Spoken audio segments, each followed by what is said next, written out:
Bismillah. Assalamualaikum warahmatullahi wabarakatuh.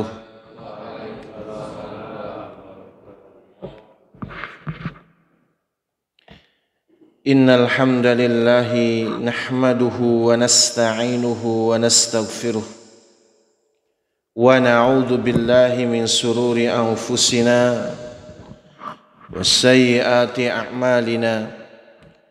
من يهده الله فلا مضل له ومن يضلله فلا هادي له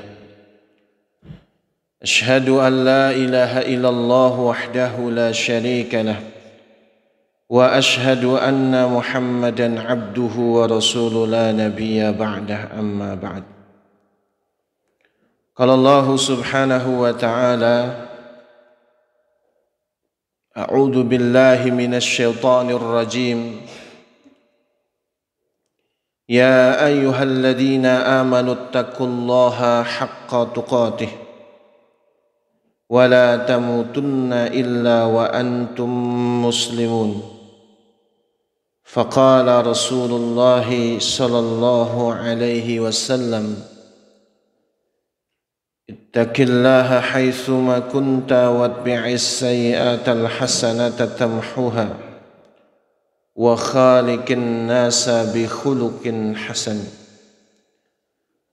Pada yang kami hormati al-asatidzah,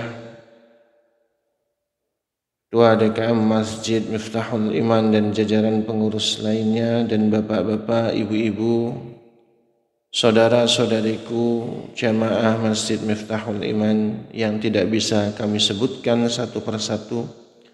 Semoga Allah subhanahu wa ta'ala selalu merahmati kita semua. Amin. Allahumma amin. Alhamdulillah, segala puja dan puji syukur kita panjatkan kepada Allah atas limpahan nikmat yang besar yang Allah berikan kepada kita semua, sehingga pada subuh hari ini kita bisa mendirikan sholat subuh berjamaah, lalu kita duduk sejenak untuk saling menasihati di dalam kebaikan dan kesabaran. Salawat beriring salam semoga selalu dihaturkan kepada Nabi kita Nabi Muhammad sallallahu alaihi wasallam beserta keluarganya, para sahabatnya serta para pengikutnya yang selalu senantiasa meneladani sunnah-sunnahnya hingga yaumil qiyamah. Pada kesempatan kali ini kita membahas sebuah pembahasan, yaitu al-hathu 'alal izdiyadi minal khair fi awakhiril umr. Upaya untuk menambah amal kebaikan di usia senja. Landasan dalil kita adalah Quran surah Fatir di ayat yang ke-37. A'udzu billahi minasyaitonir rajim. Awalam nu'ammirkum ma yatadzakkaru fihi ma tadzakkar wa ja'akumun nadhir. Dan apakah tidak kami panjangkan umur kalian untuk berfikir mengingat Allah bagi orang-orang yang mau berfikir. Wa ja'akumun nadhir, dan ketika datang kepada kalian peringatan. Ayat ini ditafsirkan oleh Imam Ibnu Abbas. Awalam nu'ammirkum ma yatadzakkaru fihi man tadzakkar, ay ma'nahu awalam nu'ammirkum sittina sanah. Beliau katakan maknanya adalah, dan tidaklah kami panjangkan umur kalian sampai 60 tahun. Jadi kalau kita bicara apa yang dikatakan Allah Imam Ibnu Abbas radhiyallahu anhuma. Jadi ketika ada di antara kita umurnya sampai 60, berarti kategorinya adalah sudah panjang umur.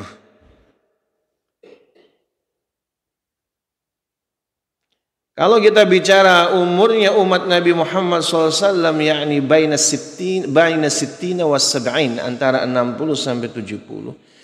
Tetapi dalam keterangan ini, siapa yang sudah umurnya mencapai 60 tahun, berarti sudah Allah panjangkan umurnya. Jadi kategori panjang umur bagi umat Nabi Muhammad SAW itu kalau sudah mencapai 60 tahun. Wa yu'ayyidul hadis alladhi sanadhkuru insyaallah. Ada satu hadis yang menguatkan hal ini, insyaallah kita sebutkan. An Abi Hurairah radhiyallahu anhu 'anin Nabi sallallahu alaihi wasallam qala. Ada satu hadis yang diriwayatkan dari Abu Hurairah radhiyallahu taala anhu dari Nabi kita Nabi Muhammad sallallahu alaihi wasallam, beliau bersabda, a'dzarallahu ila mri'in akhara ajalahu hatta balagha sittina sanah. Allah memberikan uzur, kelapangan, keleluasaan, kemaafan kepada seseorang,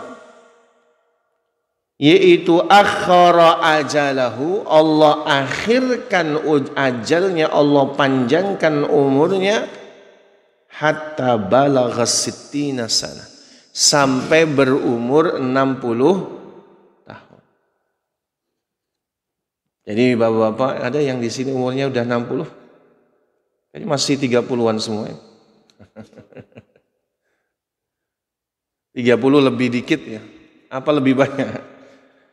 Jadi kalau bapak-bapak kita punya umur 60 tahun, itu sudah panjang umur.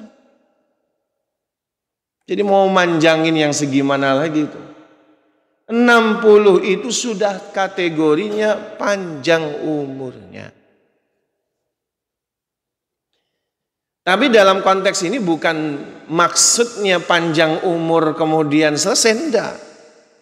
Kalimatnya adalah bahwa ini adalah waktu yang Allah berikan. Tadi kalimatnya a'dzarallahu ila mri'in. Allah kasih kelapangan kepada manusia. Allah berikan kelapangan. Untuk apa? Untuk meraih surga. Allah telah memberikan sebuah durasi waktu yang panjang bagi manusia hingga mencapai 60 tahun supaya mereka bisa masuk surga. Makanya ketika bicara Allah memberikan uzur, Allah memberikan kelapangan waktu, kemaafan bagi kita, ketika kita menempuh kehidupan sampai umur 60 tahun, mestinya itu sudah lebih daripada cukup mengantarkan kita ke surga. Nah, cuman kan pertanyaannya, ketika kita sudah mencapai umur 60 tahun, apakah memang sudah cukup mengantarkan kita kepada surga? Apakah kita memang sudah baik amal kebaikannya sehingga kita bisa optimis masuk ke surga? Tidak ada yang jamin, cuman kan paling tidak selama sepanjang umur 60 tahun ini kira-kira lebih dekat kepada amalan penghuni surga atau amalan penghuni neraka. Apakah lebih banyak amal kebaikannya atau amal keburukannya? Apakah lebih banyak amal kebaikannya atau amal sia-sianya? Contoh konkret sederhananya, apakah kita sudah dekat sama Allah apa belum, kan gitu. Dari mana kita bisa mengukurnya? Sederhana, kata Imam Ibnu Qayyim Al-Jauziyah. Beliau katakan bahwa qadaru qurabin nasi, qurabil abdi, sekadar kedekatan seorang hamba ilallahi kepada Allah tabaraka wa ta'ala ala qadari istighalil ibadah. Tolak ukurnya adalah kadar kesibukan dia di dalam beribadah. Jadi kalau kita mau mengukur kita ini punya hubungan yang dekat sama Allah apa enggak, itu sederhana. Kata Imam Ibnu Qayyim, sederhana, tolak ukurnya seberapa sibukkah kita dengan ibadah amal kebajikan. Dari mulai kita bangun tidur sampai kemudian kita bangun lagi dengan izin Allah, kira-kira sesibuk apa kita beramal kebaikan. Kalau kita kemudian dari bangun tidur sampai bangun lagi isinya ibadah, sibuk ibadah, oh berarti itu dekat dengan Allah. Jadi muqarrabun, orang-orang yang dekat sama Allah itu bukan orang yang kemudian bisa terbang naik di atas daun. Enggak. Orang yang dekat sama Allah itu bukan orang yang kemudian menancapkan tongkatnya terbelah sungainya. Udah, bukan itu. Orang yang muqarrabun, yang hubungannya dekat sama Allah, kelihatan dari aktivitas sehari-harinya. Sibuknya itu lebih banyak ibadahnya atau sia-sianya. Jadi kalau kita bicara mana sih kadar cinta kita, kedekatan kita dengan Allah, ya udah lihat tolak ukurnya. Seberapa sibuk kita di dalam melakukan amal kebajikan. Faqala al-Hasan wal Kalbi wal Masyruq. Berkata Imam Al-Hasan Al-Basri, Imam Al-Kalbi dan Imam Masruq menafsirkan ayat tadi surah Fatir ayat 37. Qila atau qalu, mereka berkata arba'ina sanah.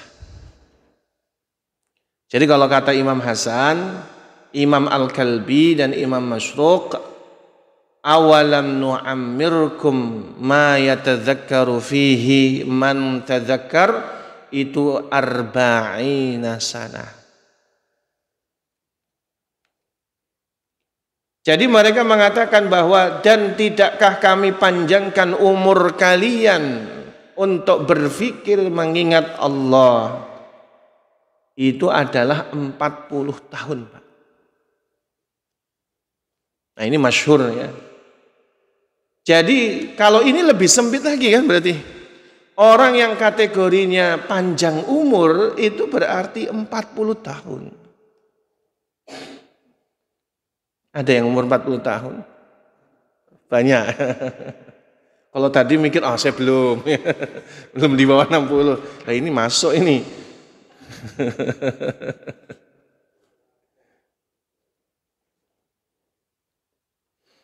Wa naqalu anna ahlal Madinah, dan mereka Imam Hasan Kalbi dan Masyruq menukilkan anna ahlal Madinah, bahwa penduduk Madinah, maknanya para sahabat, dan mereka adalah muridnya para sahabat tabi'in yang memang masih menemukan kentalnya jejak-jejak kesalihan dari para muridnya Rasulullah sallallahu alaihi wasallam.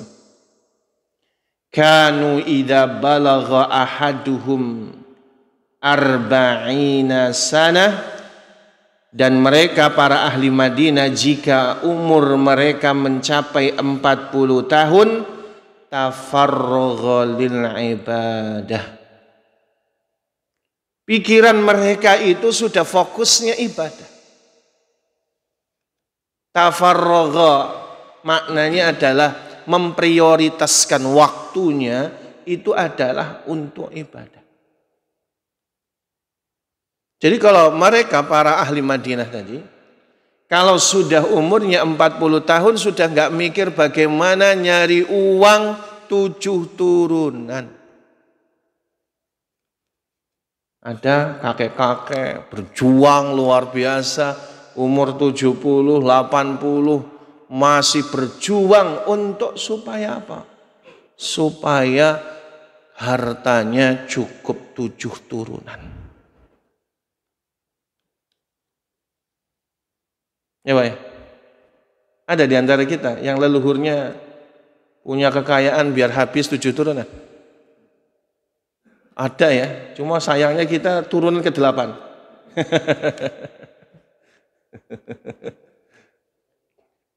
Nggak kebagian. Ada orang yang sudah tua, sakit-sakitan, yang dipikirin tuh anak cucu, gimana uangnya, gimana mereka hidup. Jadi mereka masih berjuang untuk dunia. Bahkan kalau dia tidak memahami, tidak punya iman, justru makin haus sudah tua tuh.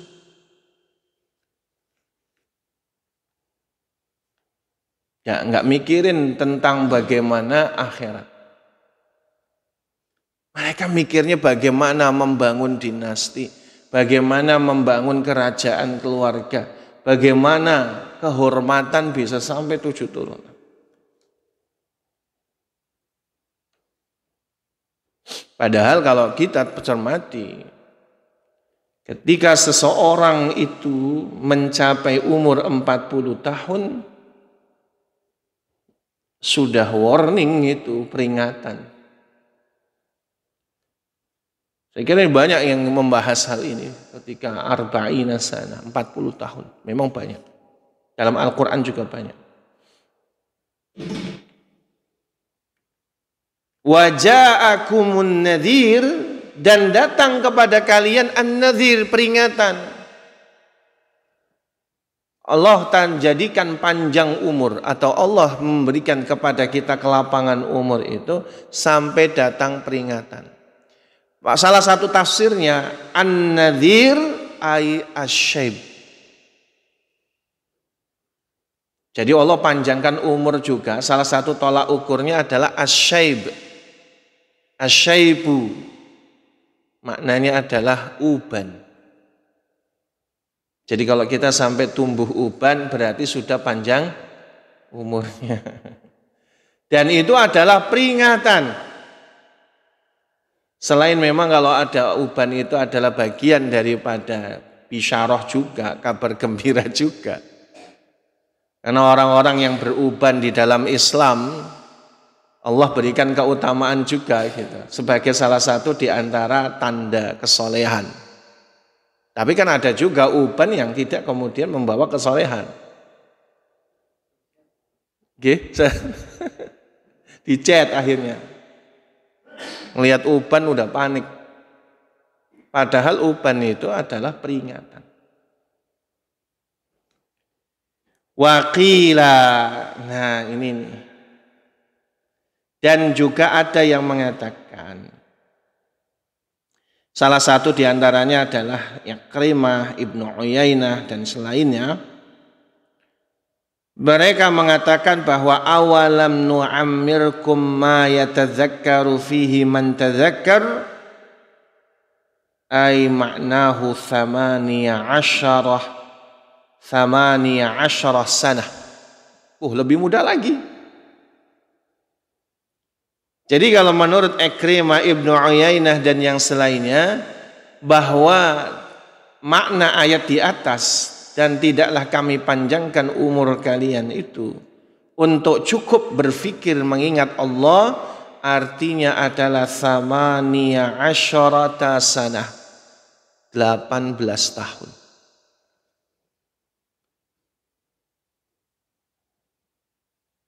Jadi kalau kita bicara karakter orang-orang muslim atau syakhsiyah muslimah pada zaman keemasan Islam, yaitu para sahabat, tabi'in dan tabi'ut tabi'in, bahwa usia yang disebut matang dan cukup umurnya itu adalah umur 18 tahun. Bahkan ada satu kitab khusus membahas tentang al-ashbab, atau disebutkan ini asyabab, ya, asyabab, para pemuda min jailil Islam, dari generasi Islam yang pertama. Jadi umur 18 tahun itu adalah usia yang matang. Kalau kita tengok dari 10 sahabat Nabi yang dijamin masuk surga, itu rata-rata pemuda, Pak. Usia yang sangat belia sekali mereka menerima Islam, dengan sebuah kondisi mereka itu adalah seorang yang sudah kafaah, sudah matang. Bagaimana Sa'ad bin Abi Waqqas, bagaimana Tolhah bin Ubaidillah, bagaimana Az-Zubair bin Al-Awwam, itu di usia di bawah 18 tahun itu jadi perwira semua, jadi para saudagar semua, jadi penguat Islam semua. Apalagi Sayyidina Ali kan gitu. Sayyidina Ali cuma umur 13 tahun sudah menjadi tameng Rasulullah Shallallahu Alaihi Wasallam. Makanya bahwa usia 18 tahun di dalam perspektif ulama-ulama klasik, ulama-ulama salaf, itu usia yang matang. Kafaah jismiyah, kafaah maliyah, kafaah nafsiyah, kafaah ilmiah. Sudah include di situ. Matang secara jiwa, matang secara fisik, matang mentalitasnya, matang kemudian ruhiyahnya, matang ilmunya. Umur 18 tahun, Pak. Sebagai gambaran, di dalam kitab Minhajul Qasidin itu, Imam Ibnu Qudamah itu membawa satu kisah tentang seorang ulama namanya Sahal bin Abdillah At-Tustari. Sahal bin Abdillah At-Tustari itu diceritakan oleh Imam Ibnu Qudamah, di usia yang 3 tahun saja itu sudah mudawamah dalam sholat tahajud dan bermudzakarah dengan ulama. Umur berapa, Pak? 3 tahun.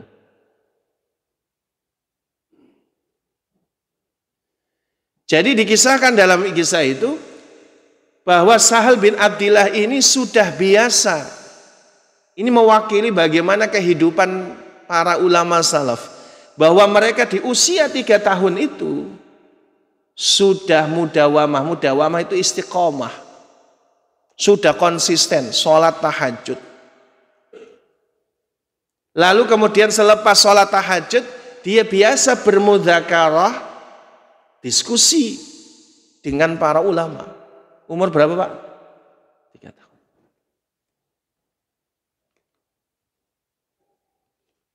Kita, anak-anak kita umur 3 tahun sudah istiqomah apa? Oh, sekarang ya Allah, anak umur 3 tahun fasih betul sama HP itu. Ya Allah, ya. Barangkali sebelum era HP pun sebenarnya anak umur 3 tahun barangkali kita untuk membangunin sholat subuh aja itu sungkan. Masih umur 3 tahun. Rasul kan nyuruhnya umur 7 tahun. Kontradiksi enggak dengan hadis murru auladakum bis sholati hina sab'a? Enggak. Yang dimaksud Nabi perintahkan kepada anakmu untuk sholat di usia 7 tahun, maknanya itu batas akhir mengajari sholat. Baru kemudian boleh memukulnya di usia 10 tahun. Ya kan?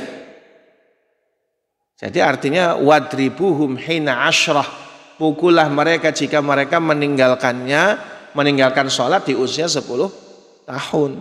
Jadi kalau ngajari sholatnya sejak dini, bagaimana mendisiplinkannya sejak dini. Makanya tadi kita berikan satu gambaran seorang bagaimana dulu itu, sebelum era teknologi, sebelum era apapun serba sulit hidup, Pak. Perpindahan dari satu tempat ke tempat itu sulit. Tapi keberkahan mereka itu sejak usia dini. Umur 3 tahun itu sudah begitu. Maka dalam konteks tadi kasusnya Sahal bin Abdillah, kata Imam Ibnu Qudamah, beliau itu umur 9 tahun itu sudah jadi mufti. Bayangin umur 9 tahun. Jadi kalau umur 18 tahun sebagai usia kematangan itu wajar. Wajar. Usia 18 tahun, usia yang matang, cukup umur, panjang umur seseorang.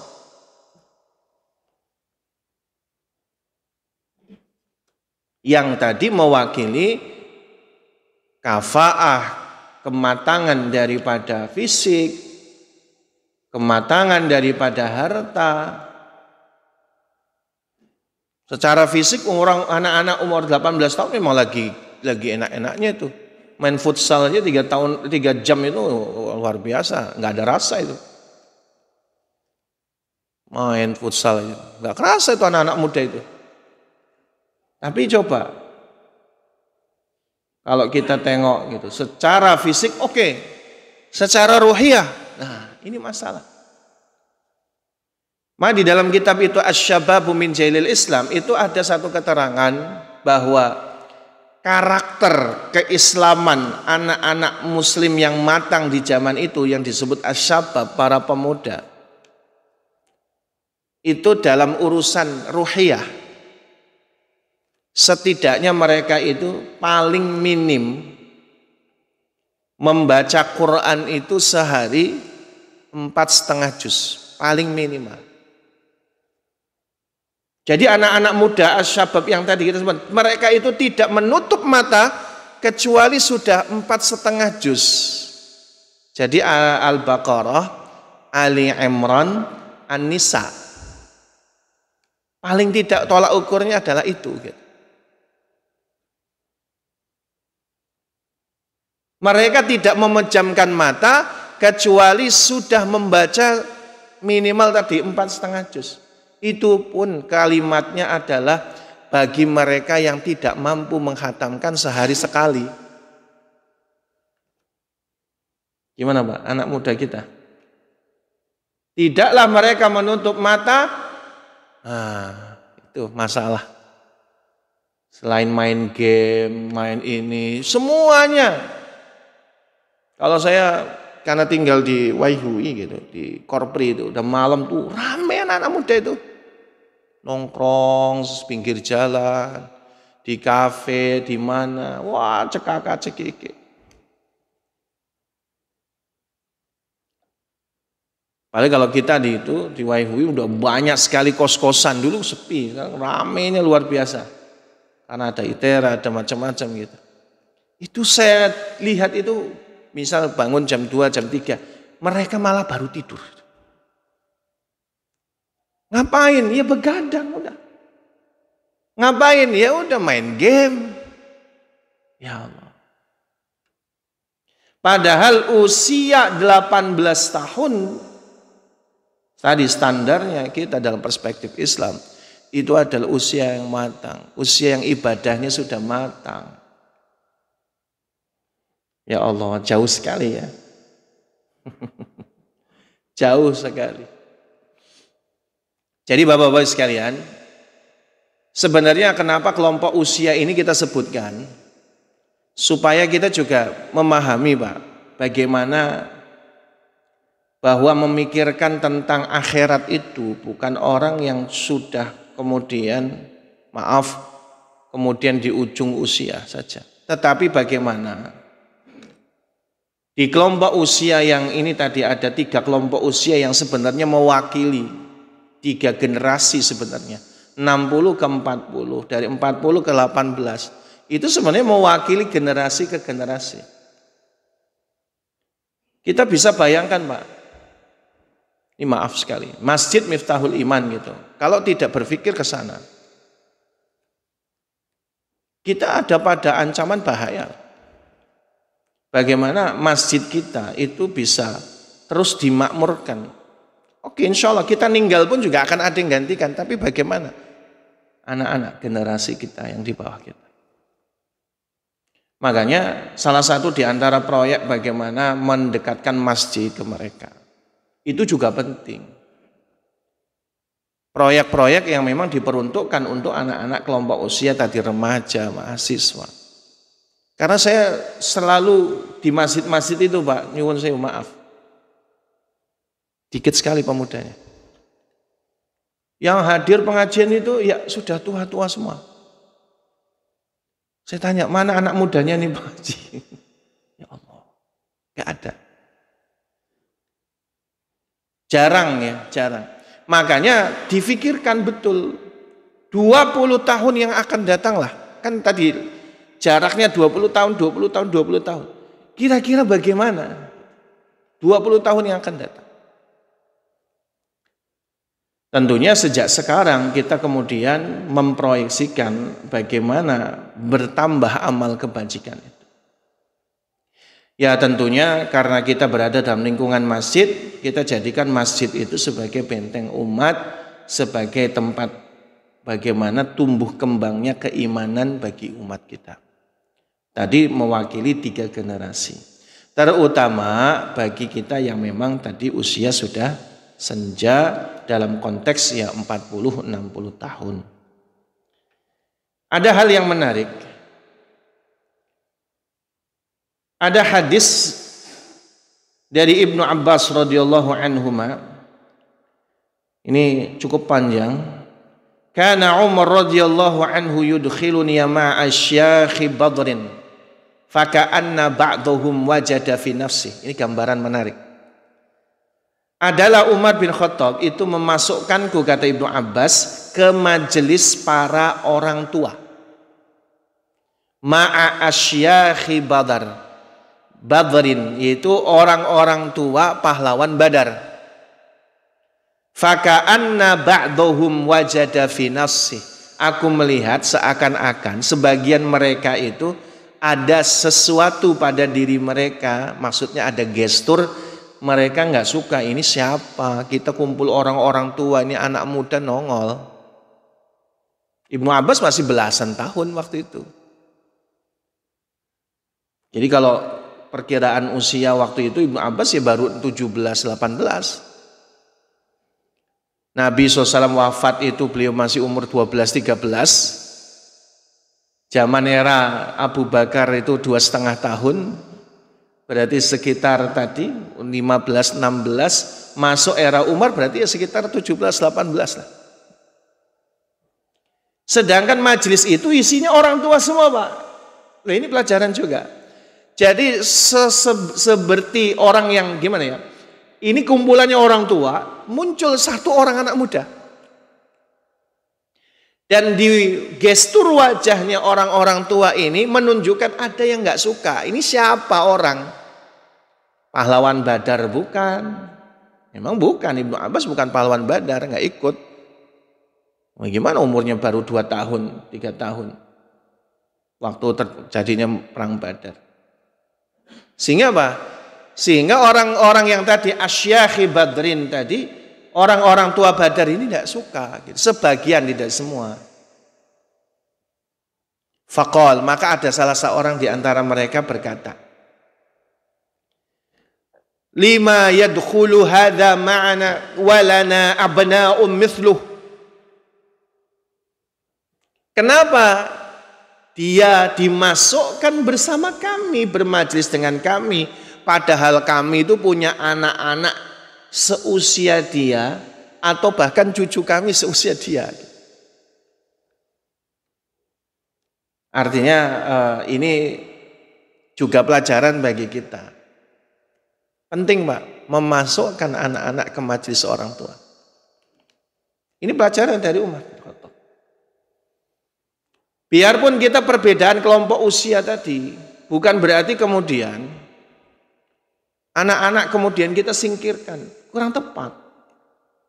Justru anak-anak muda itu harus sering didudukkan dengan orang tua. Biar punya karakter. Dulu di masa Nabi SAW masih kecil, ketika beliau bersama kakek Nabi yaitu Abdul Muttalib, itu kakek Nabi Abdul Muttalib itu kemana-mana bawa Rasulullah itu. Di usia Rasul masih 6 tahun sampai 8 tahun, kemana-mana. Sampai di majelisnya orang-orang Quraisy pada masa itu, bahkan Nabi duduk di samping kakeknya. Kakeknya sedang membahas urusan sosial, politik, segala-gala. Makanya diprotes sama orang-orang Quraisy. Ini anak-anak ngapain di sini? Nah, di sini salah satu pelajaran yang juga diambil oleh para ulama. Jadi Abdul Muthalib itu berkata kepada mereka orang Quraisy, jangan kalian seperti itu. Ini anak ini suatu saat kekuasaannya melebihi daripada Jaziratul Arab. Loh, dari awal. Abdul Muthalib tahu dari mana? Nggak tahu. Cuma itu cita-cita, Pak. Bagaimana orang tua nempelkan karakter kepada anak-anak muda. Berikan optimisme kepada mereka. Keyakinan kepada mereka. Ya, kalau kita bicara anak muda itu ada waktunya kadang orang tua tuh micingin mata. Ini orang ngapain ribut terus misal. Tapi jangan salah, itu adalah generasi masa depan. Dan itu metode, Pak. Jangan selalu dihardik. Katakan, ini anak muda suatu saat jadi pemimpin. Jadi maknanya ini ada pelajaran bagi kita. Untuk bagaimana menanamkan visi kepada anak-anak muda. Termasuk anak cucu kita. Umur tadi, Nabi umur 6-8 tahun. Dikasih visi sama kakeknya. Ini anak ini nanti suatu saat kekuasaannya melebihi Jaziratul Arabiyah. Padahal umur 6 tahun. Maka kesimpulan para ulama, penting orang tua itu membicarakan di depan orang, anak muda ini, anak ini insya Allah suatu saat akan melanjutkan visi misi kita. Apalagi anak kandung, Pak. Metodenya, kalau dia berbuat baik, sesekali dipuji di depan orang. Tapi kalau mereka berbuat buruk, jangan dipermalukan di depan orang. Itu metode sama anak-anak muda itu cuma itu aja, kata para ulama gitu. Karena memang upaya mereka saat-saat mereka mencari jati diri. Jadi kalau ada kebaikan dipuji nggak apa-apa. Bukan berarti al-madhu, pujian itu semua terlarang. Ada pujian-pujian yang dibenarkan. Nabi ngomong kok. Ketika membahas memuji Abu Bakar, Nabi terang-terangan di depan Abu Bakar. Ketika memuji Umar, ya itu artinya ada pujian yang sifatnya konstruktif, yang bisa menambah kepercayaan diri. Itu bagus. Tapi kalau orang yang dipuji ini bakal-bakal malah jadi ujub, ya jangan. Itu penyakit berarti. Baik, kita lanjutkan kisahnya. Jadi orang-orang tua Badar ini memicingkan matanya. Lalu kemudian berkata, lima yadkhulu hadza ma'ana walana abna'u mithluh. Bagaimana atau kenapa kok bisa anak ini masuk bersama kita padahal kita punya anak-anak seusia dia? Faqala Umar bin Khattab. Maka berkatalah Umar bin Khattab, innahu min haitsu alimtum. Kata Umar, sesungguhnya dia dipanggil ke sini karena ilmunya. Karena Abdullah bin Abbas itu didoain Rasul khusus. Dari kecil, Allahumma faqihu fid din wa 'allimhu ta'wil. Itu doanya Rasul kepada Allah untuk Ibnu Abbas itu berkali-kali. Yang jarang sekali kadang kita itu doain benar-benar. Kepada anak kita saja, kita doanya nggak sungguh-sungguh. Maka intinya kata Umar, saya memanggilnya karena ilmunya. Maka kata Ibnu Abbas, fada'ani dzata yaumin fa'adkhalani ma'ahum fama ra'aitu annahu da'ani yauma idzin illa liyuriyahum faqala ma taquluna fi qaulillahi ta'ala. Maka kata Ibnu Abbas, Umar memanggilku untuk masuk bersama mereka para majelis orang-orang tua tersebut, dan tidaklah mereka itu kecuali melihatku ya. Faqala, kemudian Umar berkata, ma taquluna fi qaulillah, apa yang kau katakan pada firman Allah, idza jaa nasrullahi wal fath. Faqala ba'duhum,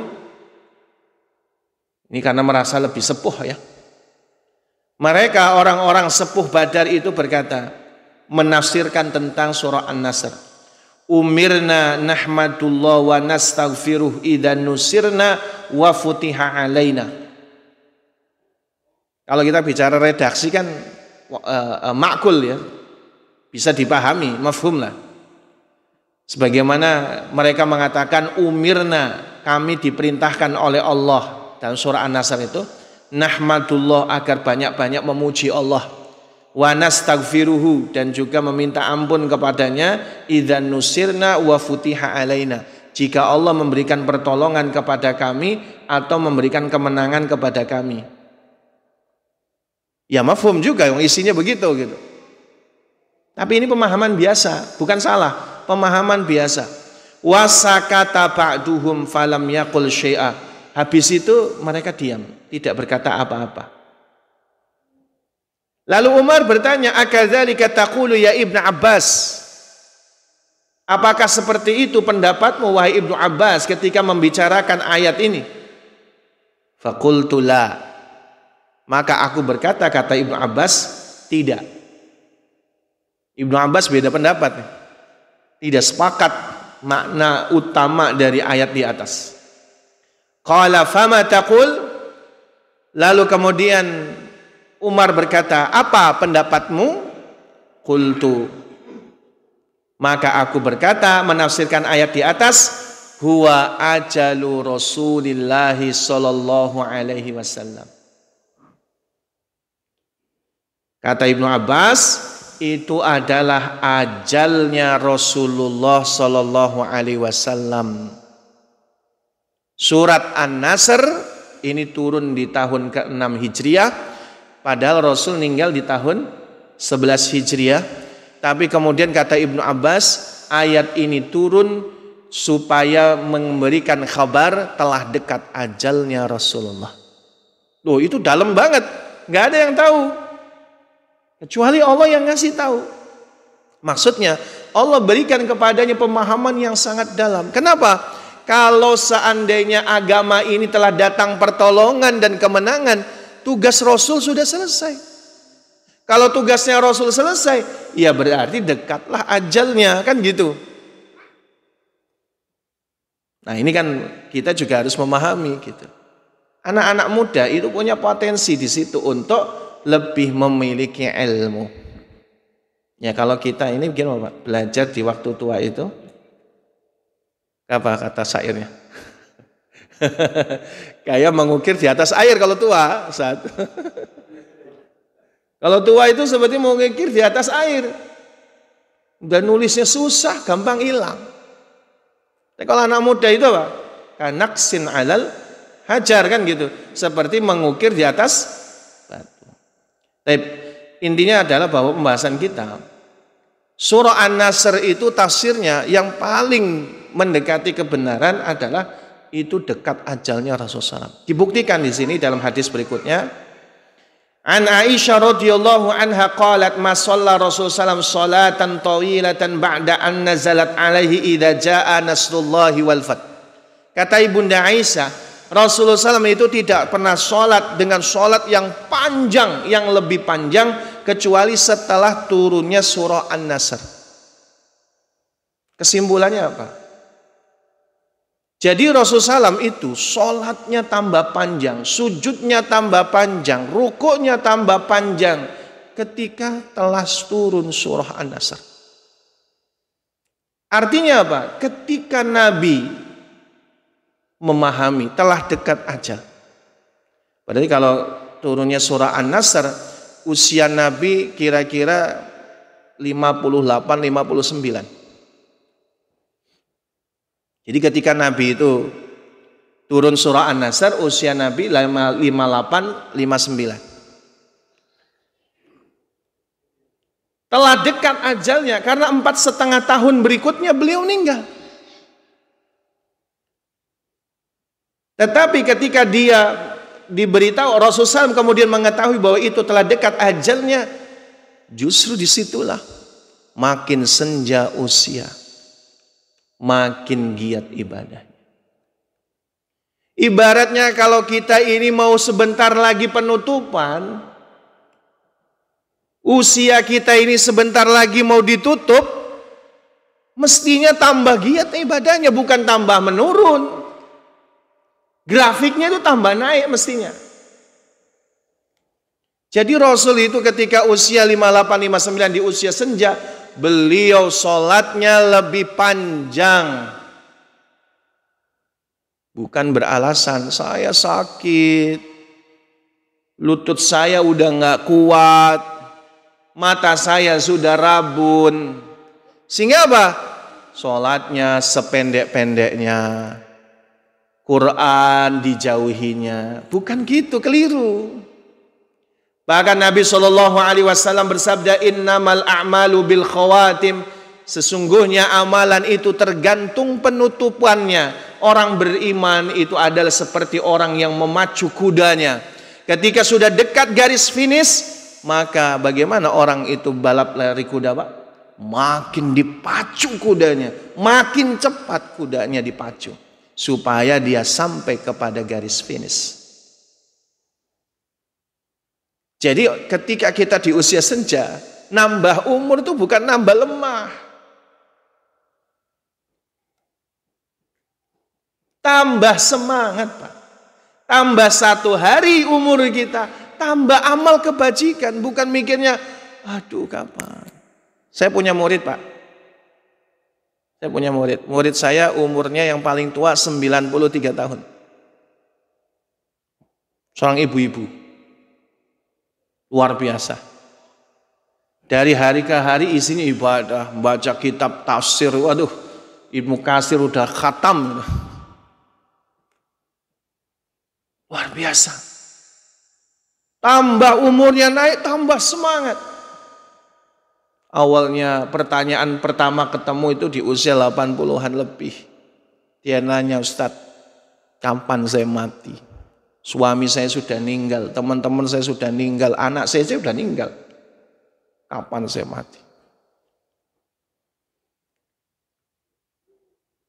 Kalau kita bicara kehidupan ini, tambah umur, tambah amal kebajikan, nikmati hari demi hari, nggak usah mikir panjang-panjang. Tambah 1 hari, tambah amal kebaikan. Sekarang yang harus kita pikirkan meningkat dari hari ke hari. Subuh kita hari ini ngaji, besok subuh hari kita ngapain? Tidur. Lah itu menurun. Harusnya naik. Jangan tidur. Hari Ahad saya ngaji, hari Senin saya ganti ngajinya bukan pengajian, tapi ngajinya baca Quran. Tidak tidur sampai isyraq. Nah itu baru bagus. Kita membandingkannya itu adalah udah dari hari ke hari aja. Kemarin kita ngapain, hari ini kita bisa ngapain. Kemarin jam 8 saya mancing sampai zuhur. Dapat ikan? Enggak nyari ikan kok mancing. Yang penting habis waktunya. Nah itu masalah itu. Ganti. Daripada saya mancing sampai jam 12 nggak tahu apa maksudnya, lebih baik tenaga saya bersih-bersih masjid. Oh itu manfaat. Saya mendapati ketika masa pensiun itu banyak yang kemudian nggak paham apa yang harus saya lakukan. Loh banyak, sudah mikirin akhirat sekarang ini. Kalau dulu kita kerja sebagai kantoran dari pagi pulang sore, ketika masa pensiun ngantor, tapi ngantor akhirat. Isi waktunya dengan hal-hal yang bermanfaat. Harusnya sujudnya lebih lama. Tingkatkan kualitas kekhusyuan ibadah kita. Harusnya membaca Quran. Jangan nunggu Ramadan lagi baru baca Quran. Gimana Pak? Ramadan bisa khatam. Kenapa bukan Ramadan nggak khatam? Kenapa mesti menghatamkan Quran itu nunggu Ramadan? Gimana Pak? Loh itu banyak yang dilakukan. Itu hanya mentuh Quran aja susah. Kenapa gitu? Ini jam benar Ustaz. Ini jam benar. Bener? Ya Allah, ini udah jam. Jadi intinya Pak, ini baru motivasi ya. Upaya untuk menambah amal kebajikan. Jadi ketika kita di usia senja, bukan tambah malas. Bukan. Justru tambah semangat. Sholat tahajudnya mesti lebih lama. Enggak masalah. Sholat sambil duduk itu enggak masalah. Sholat sunnah itu boleh sambil duduk loh Pak. Sama Nabi juga dalam riwayat. Itu Nabi sholat tahajud itu ketika di usia-usia senja itu campur antara berdiri dan duduk. Pertama beliau berdiri terus duduk. Sampai kira-kira tinggal 100 ayat baru beliau berdiri lagi. Ya kalau Nabi kan tinggal 100 ayat. Kalau kita kan ya tinggal berapa ayat. Jadi boleh Pak, kita sholat tahajud yang lama boleh sambil duduk. Kalau capek berdiri boleh duduk. Karena duduk berdiri di dalam sholat sunnah itu sunnah aja, bukan rukun. Kecuali sholat wajib. Kalau sholat wajib itu rukun berdiri.